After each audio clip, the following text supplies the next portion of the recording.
해마다 이렇게 추석을 지나고 추수감사주의를 향하여 갈 때마다 하나님께 감사한 제목과 이유를 묵상해보고 적어보고 손꼽아 보는 일들을 할 때가 많이 있습니다. 어느 해인가에는 작정을 하고 하나님께 감사한 거 100개만 적어보자 하면서 적기 시작했는데요. 쉽지 않더라고요. 그러나 맘먹고 쓰다 보면 하나님께 감사할 수 있는 이유 100가지 적을 수 있습니다. 그런데 우리는 보통 평상시에는 이렇게 감사한 생각을 많이 하기보다는 좀 불편하거나 내 마음에 들지 않는 부분들에 대해서 즉각적으로 반응하게 되는 경우가 많습니다. 좀 불편하면 그것이 바로 우리에게 느껴집니다. 마음에 안 들면 바로 우리의 심기를 건드리는 경우가 있을 수 있습니다. 그런데 누군가 그런 우리의 모습을 관찰하고 있다고 생각해 보십시오. 싫다고 다 싫다는 소리하고 마음에 안 든다고 다 마음에 안 든다는 티를 내면서 이것도 저것도 마음에 안 든다라고 하는 것이 많은 사람을 우리가 입장을 바꿔서 관찰하고 있다면 저 사람은 세상에 기쁜 일이 하나도 없는 사람이구나, 참 안 됐다라고 하는 관찰을 하게 되지 않겠습니까? 우리가 어떤 식당에 가서 식사를 한다고 생각해 보십시오. 누구든지 어느 식당에 가든지 이 식당이 좀 부족한 점을 손꼽아 보자면 10가지도 20가지도 금방 찾아낼 수 있습니다.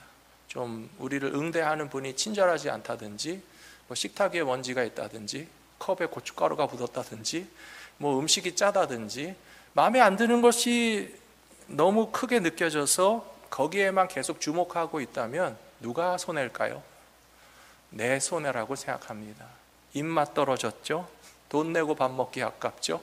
이런데 뭐하러 먹으러 왔나 싶어서 먹고 싶지도 않은데 그것은 결국은 부정적인 것에만 몰두하고 거기에 집착하면서 거기서 벗어날 수 있는 지혜와 의지력을 갖지 못한 사람은 뭘 해도 만족하지 못하니 행복하지 못한 삶이 될 가능성이 더 많다라고 이야기할 수 있습니다.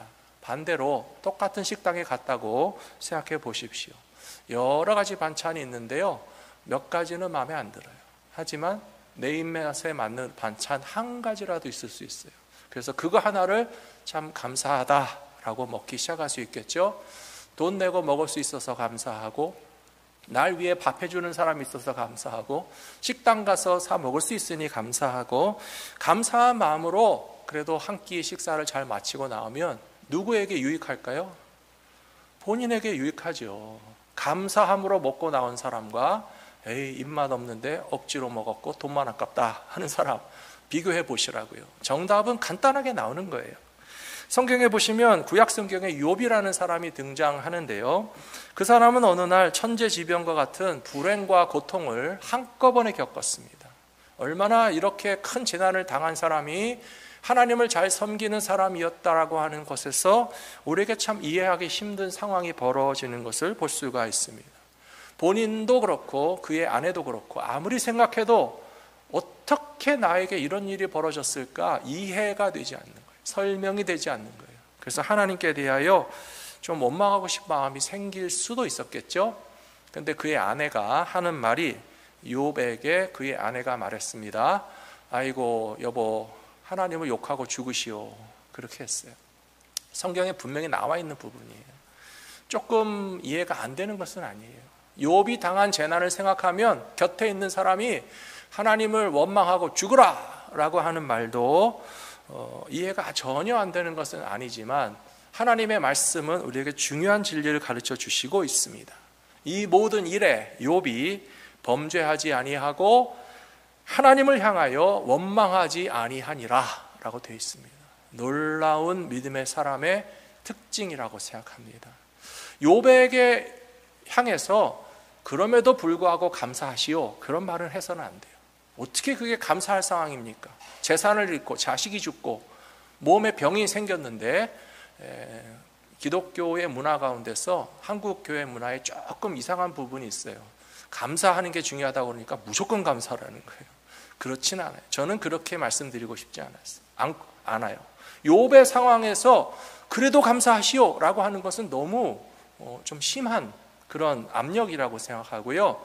적어도 하나님의 말씀에 있는 그대로 우리가 실천하며 본받을 수 있다고 생각합니다. 하나님께 대하여 전혀 원망하지 않은 것을 통해서 죄를 짓지 않았다라고 하는 것은 뒤집어 생각하면 하나님께 감사할 수 있는 그런 시간과 상황과 기회가 우리에게 돌아온다라고 하는 믿음을 의미하기 때문에 오늘부터 시작해서 하나님께 대하여 감사로 예배하는 것을 배워 나가시는 저와 여러분들이 되시기를 부탁합니다. 저는 이 감사 설교 시리즈를 추수감사주일까지 하려고 계획을 세우고 있습니다. 매주 듣는 말씀을 통해서 하나님께 우리는 어떻게 감사할 수 있을까 함께 묵상하시면 좋겠는데요. 첫 번째로 가장 소중한 선물을 주신 하나님께 감사드릴 이유는 충분하다는 것입니다. 사도 바울은 예수님을 만나서 믿고 신앙생활하면서 배우고 깨닫게 된 것이 있습니다. 그것은 내가 가진 모든 것 중에서 가장 소중한 것은 예수님이시라는 사실을 점점 알게 된 것이에요.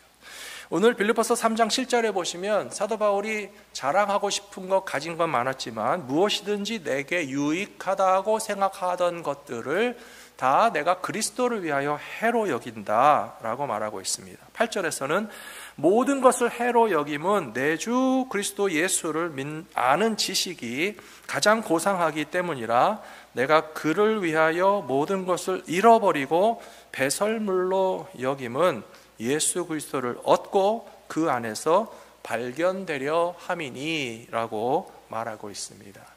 이 말씀을 통해서 이해할 수 있는 것은 사도 바울은 유형 무형의 재산이 많이 있는 사람이었어요.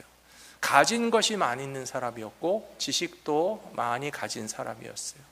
우리들 인생에서 나는 이게 참 나에게 좋은 거다, 귀한 거다, 나는 이것을 가지고 있어서 참 행복하다라고 생각하는 게 다 있으시죠?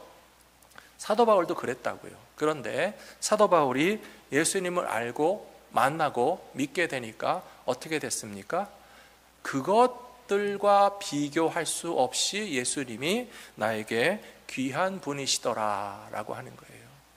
유대인 가운데 태어난 것도 자랑거리고 율법을 공부한 것도 자랑거리고 신앙적으로나 로마 문화로나 헬라의 어떤 것들에 대해서 많은 것을 알고 있었지만 여기 8절 말씀해 보시면 주 예수 그리스도를 아는 지식이 가장 고상하고 다른 지식과 학문과 율법과 신앙과 종교와 철학에 대해서는 그거 다 갖다 버려도 아깝지 않은 배설물 같이 여겨지는 것은 세상의 지식과 우리가 가진 특권들이 귀한 것이 아니라서가 아니고요, 예수님이 더 귀하기 때문에 그렇습니다. 사랑하는 성도 여러분, 세월이 갈수록 우리에게 예수님이 가장 귀한 분이신 것을 이해하시고 경험하시게 되기를 주의 이름으로 축복합니다. 저는 오늘 한 가지 말씀드리겠습니다. 예수님이 하나님이 주신 최고의 선물이 되는 이유는 우리에게 영생과 부활을 주시는 분이시기 때문에 그렇습니다.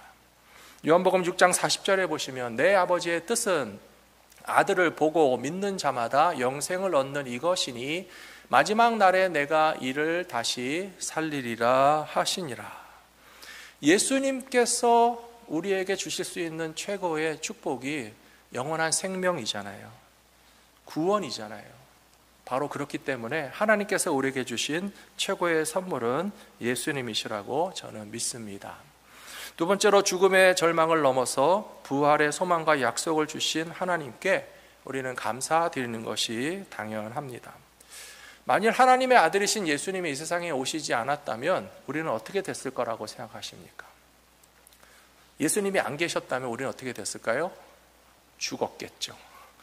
죽고 나면 어떻게 됐을까요? 흙으로 돌아가면 끝인 거예요. 성경에 나와 있는 말씀입니다.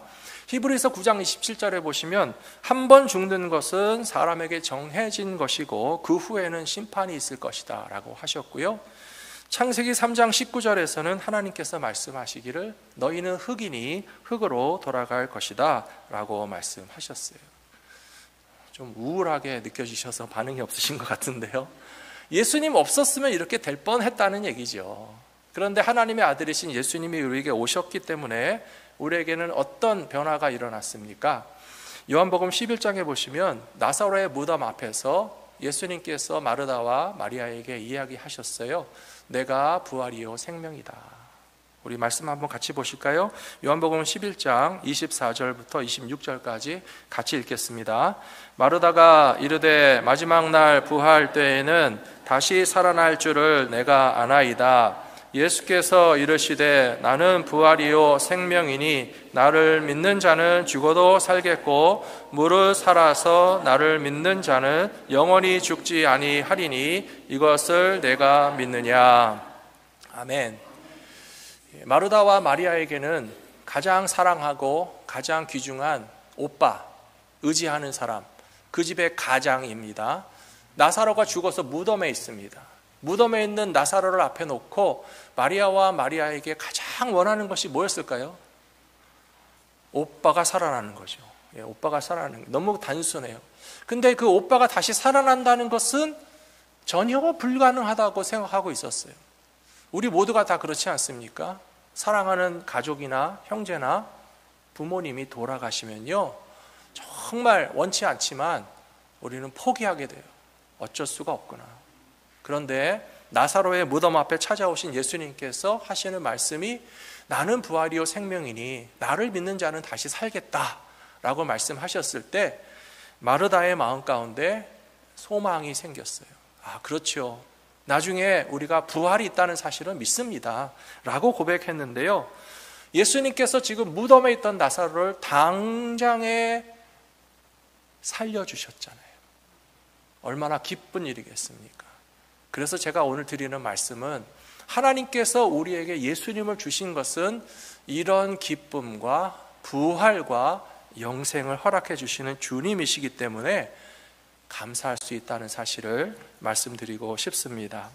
빌립보서 3장에 보시면 사도 바울이 원하고 바라는 것이 있었는데요, 나는 부활에서 절대 탈락하면 안 되겠다. 내 삶의 목표는 반드시 부활에 참여하는 것이다 라고 말하고 있습니다. 같이 10절부터 12절까지 읽어보겠습니다. 내가 그리스도와 그 부활의 권능과 그 고난에 참여함을 알고자 하여 그의 죽으심을 본받아 어떻게 해서든지 죽은 자 가운데서 부활에 이르려 하노니 내가 이미 얻었다 함도 아니요 온전히 이루었다 함도 아니라 오직 내가 그리스도 예수께 잡힌 바 된 그것을 잡으려고 달려가노라. 아멘. 10절 말씀에 보시면 그리스도와 그 부활의 권능과 고난에까지도 참여하기를 원한다 라고 말하고 있고요, 11절에 보시면 어떻게 해서든지 죽은 자 가운데서 부활에 이르기를 원한다 라고 이야기하고 있습니다. 사랑하는 성도 여러분, 예수님이 부활과 생명 되심을 믿는 모든 분들이 부활에 참여하게 될 줄로 믿습니다. 우리가 죽은 후에 다 천국에서 다시 만나게 될 줄로 믿습니다. 제가 항상 말씀드리잖아요. 꼭 만나기 원한다고요. 우리 천국에서 만나게 될 것이 얼마나 큰 소망인지 모르겠습니다. 그런데 12절 말씀을 보면서 사도 바울이 이 부활에 대해서 좀 확신이나 자신감이 없는가 오해할 수가 있는데요, 내가 이미 얻었다 함도 아니요 온전히 이루었다 함도 아니라 라고 말하고 있으니까 예수님의 부활에 동참하는 것이 자신이 없나 라고 생각하실 수 있지만 그렇지는 않습니다. 부활이라고 하는 것의 특징을 아셔야 되는데요, 부활하기 위해서는 먼저 뭐 하셔야 되는지 아세요? 죽어야 돼요. 잘 아시네요. 부활하고 싶으면 어떻게 하셔야 돼요? 일단 죽어야 돼요. 예수님도 부활하시기 위해서 어떻게 하셨어요? 십자가에서 죽으셨어요.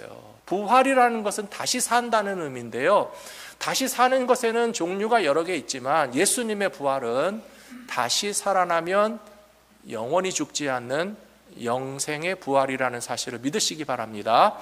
그래서 사도 바울이 내가 이미 얻었다 함도 아니요 온전히 이루었다 함도 아니라 라고 말하는 것은 아직은 죽지 않았기 때문에 부활에도 완성되지 않았지만 그런 길로 가고 있다는 사실이 내 삶의 이유와 목적이라는 그런 설명이라고 볼 수 있습니다.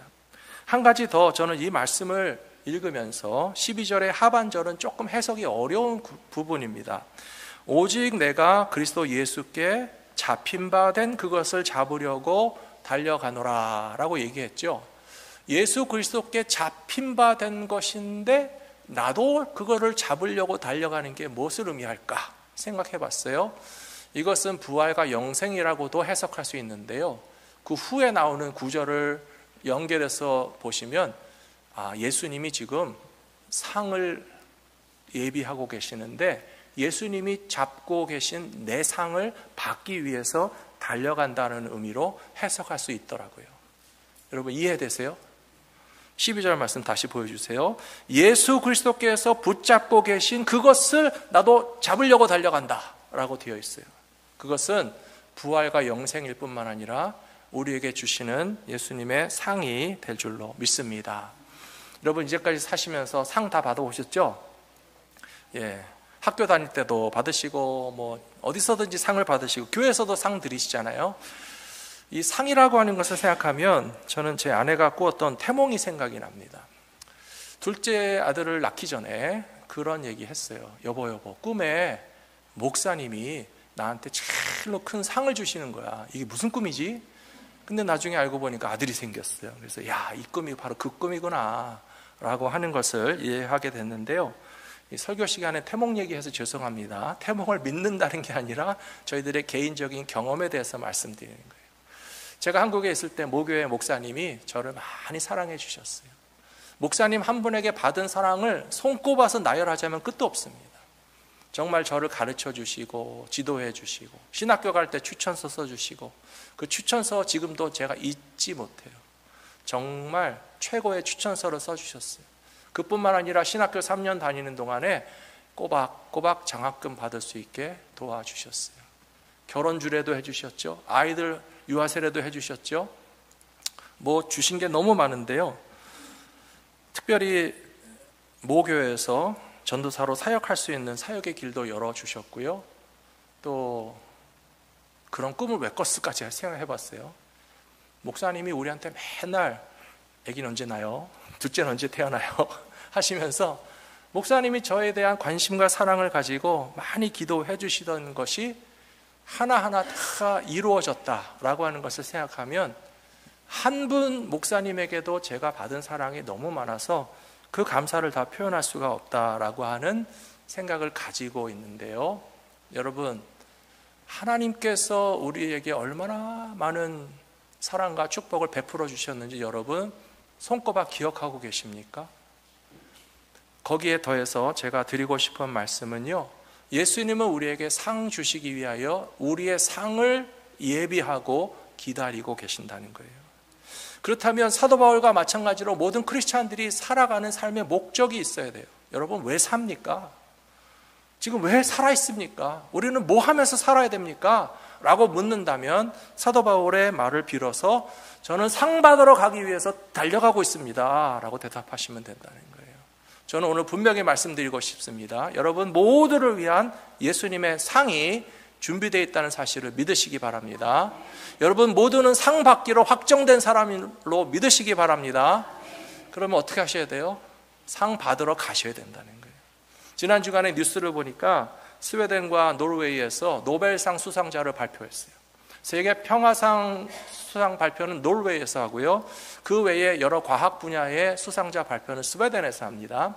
그것을 노벨이라는 사람이 유언으로 자기 남은 전 재산을 맡기면서 노벨위원회에다가 과학의 각 분야에서 탁월한 성과를 낸 사람에게는 스웨덴에서 선정해서 매년 노벨상을 주시고, 세계 평화에 기여한 사람에게는 노르웨이에서 한 사람을 지정해서 상을 주라고 유언했기 때문에 그런 일들이 일어나고 있는데요, 여러분 상 받기로 확정되고 발표됐으면 어떻게 사셔야 된다고요?